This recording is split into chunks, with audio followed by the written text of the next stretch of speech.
Hello students, स्वागत है आपका आपके प्यारे से YouTube channel GK underline study में। तो आज की इस वीडियो में हम आपको 10th बोर्ड एग्जाम के लिए संस्कृत के पेपर में छपने वाला संस्कृत का सभी सब्जेक्टिव प्रश्न कराने वाले हैं और आपको ये सभी प्रश्नों को परीक्षा से पहले तैयार कर लेना होगा और इसे अच्छे तरीके से आप याद कर लीजिए ताकि आप बोर्ड एग्जाम में अच्छे तरीके से लिख कर आइएगा। तो चलिए बिना समय को गवाए आपको संस्कृत का सभी महत्वपूर्ण सब्जेक्टिव प्रश्न आपको बता देते हैं ताकि आप परीक्षा में अच्छे तरीके से लिख कर आइएगा। तो इसमें देखिए फर्स्ट क्वेश्चन है आपका कि विश्व शांति का क्या कारण है। तो इस प्रश्नों का आपको उत्तर लिखना है कि विश्व अशांति,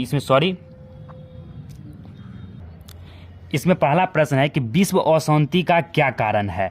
तो विश्व अशांति का मुख्यतः दो ही कारण है, पहला द्वेष और दूसरा सहिष्णुता।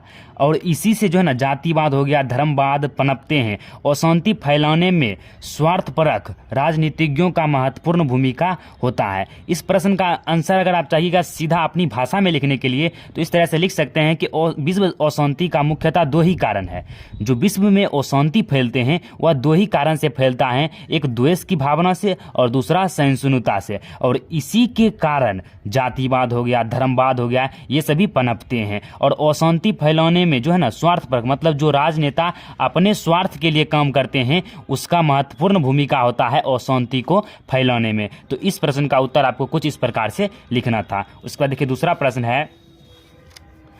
प्रश्न कह रहा है कि जयदेवस्य उद्रायम पाठ से क्या शिक्षा मिलती है।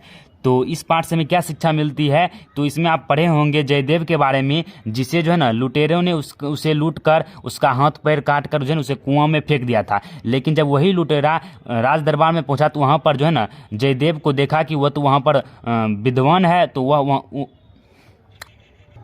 और जब वह किसी जो है ना राजा के दरबार के सम्मान समारोह में पहुंचता है तो वहां पर वह जयदेव को देखता है तो वह अचंभित रह जाता है। और jयदेव जो है ना उस लुटेरा को देखता है, वो भी पहचान जाता है कि ये वही लुटेरा है। लेकिन जयदेव जो है वह उसके कारनामे को नहीं याद किया, उससे दोहराया नहीं, बल्कि उसका सम्मान किया। और इससे यही शिक्षा मिलती है कि अपकार का जो बदला है उपकार से करना चाहिए। तो इसका आंसर आपको लिखना है कि कभी जयदेव को लुटेरे ने लूट कर हाथ पैर काट कर एक कुएं में फेंक दिया था, किंतु वही लुटेरे राज दरबार में आए तो जयदेव को जो है दरबार में वो देखा। जयदेव ने उन्हें यथोचित सत्कार किया, पुरानी बातों को जो है ना नहीं दोहराया। और इस घटना से यही शिक्षा मिलती है कि जो है ना अपकार का बदला उपकार से चुकाना चाहिए। उसके बाद नेक्स्ट प्रश्न है, तीसरा जो प्रश्न है यह वेरी इंपॉर्टेंट है कि प्राचीन ग्रंथों में पटना के कौन कौन से नाम मिलते हैं। तो प्राचीन ग्रंथ में जो है प्राचीन संस्कृत ग्रंथों में पुराणों में पटना का नाम पुष्पपुर या कुसुमपुर पाया जाता है। इसका अर्थ है कि जो प्राचीन संस्कृत के ग्रंथ हैं एवं पुराण हैं उसमें पटना का जो नाम है प्राचीन नाम वह था पुष्पपुरम। तो यहाँ पर आपको हिंदी में इसका आंसर लिखना है तो पुष्पपुर, और उसी का दूसरा नाम था कुसुमपुर। तो ये प्राचीन ग्रंथों में पटना का प्रचलित नाम पाया जाता है। और इस नाम के पड़ने के पीछे कारण भी है, क्योंकि जो है ना पटना में पर्याप्त मात्रा में पुष्प पाया जाता था, फूल पाया जाता था। क्योंकि पटना जो है वह गंगा नदी के किनारे बसा हुआ एक शहर है, तो वहाँ पर पुष्प जो है ना अधिक मात्रा में पाया जाता था, जिस कारण से इसका नामांकन जो है ना पुष्पपुरम और कुसुमपुरम के नाम से हुआ था। तो इस तरह से इसका आपको आंसर लिखना था। उसके बाद देखिए नेक्स्ट प्रश्न है, 4 नंबर का प्रश्न है कि अलस कथा से क्या शिक्षा मिलती है। तो विद्यापति रचित अलस कथा में आलसियों के माध्यम से शिक्षा दी गई है कि उनका भरण पोषण जो है करुणाशीलों के बिना संभव नहीं है। आलसी काम नहीं करते हैं, ऐसी स्थिति में कोई दयावान व्यक्ति ही उसका व्यवस्था कर सकता है, अतएव आत्मनिर्भर न होकर दूसरों पर वे निर्भर हो जाते हैं। तो जो अलस कथा है जो विद्यापति के द्वारा लिखा गया है उसमें दिखाया गया कि जो आलसी है, आलसी के माध्यम से शिक्षा दिया गया कि जो आलसी है उनका भरण पोषण किसी करुणाशील कोई दयावान व्यक्ति ही उसका कर सकता है, अन्यथा जो है ना वह आत्मनिर्भर नहीं होता है, वह दूसरों पर आश्रित होता है। वह चाहता है कि कोई जो है ना अमीर व्यक्ति या कोई दयावान व्यक्ति हमें भोजन दे दे ताकि हम अपना पेट भर सके। तो उसी से हमें यही शिक्षा मिलती है कि वह आत्मनिर्भर नहीं होता है, वह एक दूसरे पर निर्भर हो जाता है। तो इस तरह से आपको इसका आंसर लिखना था। उसके बाद 5वां प्रश्न है कि कल्प ग्रंथों के प्रमुख रचनाकारों का नाम का उल्लेख करना है। तो इसके जो है ना कल्प सूत्रात्मक कर्मकांड ग्रंथ है। कल्प क्या है, तो यह सूत्रात्मक कर्मकांड ग्रंथ है।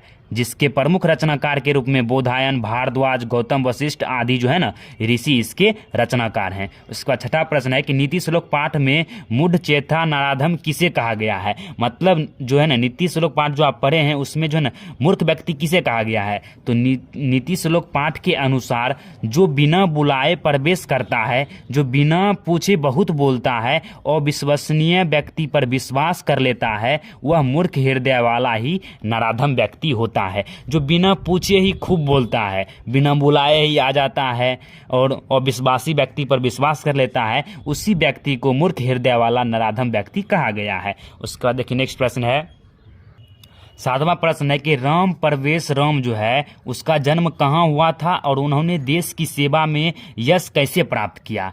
तो जो है ना यश कैसे प्राप्त किया या अर्जित किया। तो राम परवेश राम का जो जन्म है वह बिहार प्रांत के भिखन टोला गांव में हुआ था और एक निर्धन परिवार में हुआ था, दलित परिवार में हुआ था, जो केंद्रीय लोक सेवा परीक्षा में उत्तीर्ण होकर उसने देश की सेवा में यश अर्जित किया था। तो इस तरह से इसका जो प्रश्न है निश्चित रूप से एक प्रश्न आपके बोर्ड एग्जाम में रहता ही है, आप इसे अच्छे तरीके से तैयार कर ले। उसके बाद नेक्स्ट प्रश्न है जो है ना इन तीनों प्रश्नों में हम आपको थोड़ा सा हिंट देंगे और आपको खुद से लिख लेना है। मेन पॉइंट यहाँ पर बता चुके हैं और आपको मुख्य पॉइंट जो है ना भाषा बनाकर आपको खुद से लिख लेना है।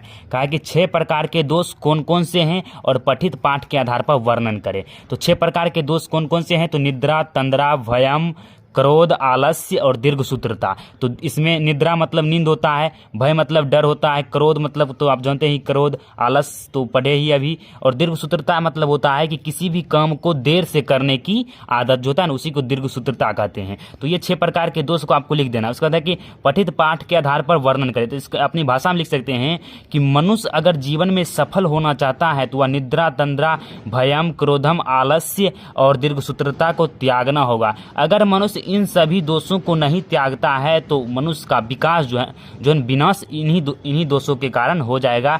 मनुष्य जो है वह नरक के द्वार में चला जाएगा अगर इन 6 दोषों का त्याग नहीं करता है। उसके बाद है कि स्वामी दयानंद जो है दयानंद सरस्वती समाज सुधारक थे। कैसे। तो स्वामी दयानंद सरस्वती जो थे समाज सुधारक थे क्योंकि उन्होंने समाज के विभिन्न कुरीतियों को दूर भगाने का प्रयास किया, दूर करने का प्रयास किया। उन्होंने जातिवाद एवं विषमताओं को समाज से अलग करने का प्रयास किया। छुआछूत की भावना के प्रति उन्होंने विशेष कार्य किए और जाके उन्होंने स्त्री शिक्षा पर जो है ना अधिक बल दिया था, जिस कारण से वह एक समाज सुधारक थे। तो इन 4 पॉइंट को लिखकर आप उल्लेख कर दीजिएगा तो आपका ये आंसर कंप्लीट हो जाएगा। उसके बाद देखिए नेक्स्ट है कि भिखन टोला गांव देखने आए शिक्षक ने कैसे बालक को देखा। तो भिखन जब शिक्षक ने जो राम परवेश राम था तो उसी का प्रश्न है कि जब शिक्षक ने भिखन टोला गांव में आया तो उन्होंने राम परवेश राम को देखा कि बच्चों के साथ वह खेल रहा था और वह एक निर्धन परिवार में जन्म हुआ था राम परवेश राम को। तो उन्होंने देखा कि वह बालक खेल रहा था तो शिक्षक ने उसके पास गया और उसे जो है ना शिक्षा के प्रति प्रेरित किया और उन्होंने उसे पढ़ाने के लिए अपने स्कूलों में बुलाया और जाके राम परवेश राम जो है ना उसके प्रति बहुत ही आकर्षित हुए और उन्होंने शिक्षा अच्छे तरीके से ग्रहण किया और आगे चलकर उन्होंने केंद्रीय लोक सेवा में भी यश प्राप्त किया। तो इस तरह से आप इसका आंसर लिख देना है। तो आशा करते हैं इस वीडियो में आपको कुल 10 प्रश्न बताए गए हैं और आपको पूरा समझ में आया होगा। मिलते हैं नेक्स्ट वीडियो में, तब तक के लिए जय हिंद जय भारत। अगर इसी तरह का और भी वीडियो देखना चाहते हैं तो प्लीज़ चैनल को सब्सक्राइब कर लीजिए। तो मिलते हैं अगली वीडियो में, तब तक के लिए अपना ख्याल रखिए। जय हिंद जय भारत।